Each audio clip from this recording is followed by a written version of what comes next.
Veuillez vous présenter en quelques mots. Bonjour, je suis Kalis Makita et j'occupe actuellement le poste de superviseur des ressources humaines en charge de l'administration du personnel. Depuis combien de temps travaillez-vous au sein de Bralico et quel était votre poste de départ?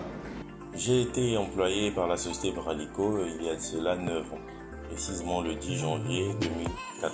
Mon poste de départ était celui de stagiaire aux ressources humaines. Décrivez votre parcours en quelques mots.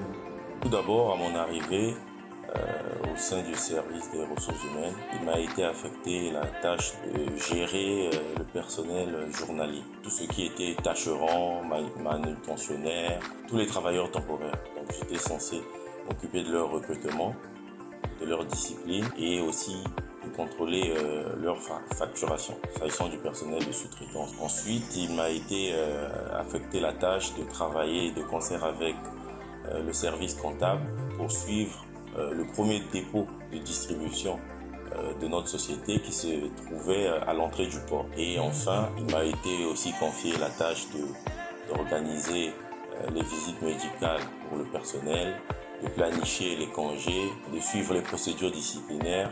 Quels sont les différents challenges que vous avez relevés le long de votre parcours? Comme challenge, le premier défi auquel il fallait répondre, c'est que nous sommes arrivés, nous avons été employés dans une société qui était en phase de structuration. Alors il y avait des procédures n'étaient pas encore mises en place et donc nous avons nous-mêmes dû définir des règles et des procédures dans les activités, dans les champs d'activités qui nous avaient été confiés. C'était ça le premier défi et c'est aussi notre fierté parce que ça nous a permis d'apprendre beaucoup. Je pense que tout le monde, chacun dans ses différents services, a appris beaucoup de cela. Ensuite, il y avait les demandes massives de recrutement parce que nous étions encore en phase de chantier. Et enfin, il y a eu le système de pointage qu'il a fallu mettre en place pour l'ensemble du personnel. Et en 2020, j'ai été chargé de conduire le projet de transition vers un pointage électronique. On a arrêté avec le pointage manuel. Où vous voyez-vous dans 5 ans? Dans 5 ans, les possibilités sont multiples dans notre société. Il y a le recrutement en interne, il y a l'expatriation, il y a, dans le cas de notre service, nous ne sommes pas encore présents dans diverses villes, donc chacun peut être responsabilisé un jour pour aller mettre en place le service dans d'autres sites. Les possibilités sont multiples. En tout cas, je suis à quelques mois de mes 10 ans d'obtenir mon diplôme de fidélité l'année prochaine. Et donc, je pense que dans 5 ans, je serai dans la même situation. Je serai à quelques mois d'obtenir mon diplôme de 15 ans de fidélité. Quel conseil donneriez-vous aux jeunes collaborateurs qui souhaitent avoir un parcours comme le vôtre? Mon conseil, il va s'axer sur la dimension humaine de l'univers professionnel. Le travail, on est censé faire un bon travail, donc je pense que je n'ai pas besoin de revenir sur ça.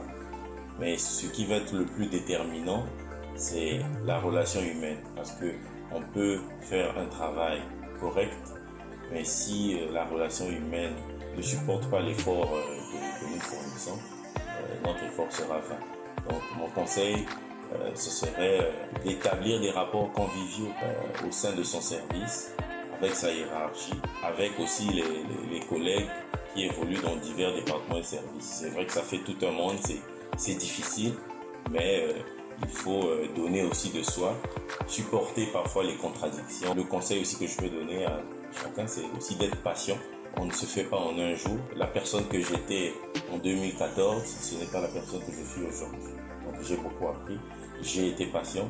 Et donc, de la même façon que nous attendons beaucoup de l'entreprise, l'entreprise aussi c'est être patiente avec nous dans nos erreurs, dans nos écarts de comportement. L'entreprise c'est être patient. En tout cas, les jeunes qui commencent leur vie professionnelle, ils doivent apprendre à être patients. Ils peuvent avoir tout de suite.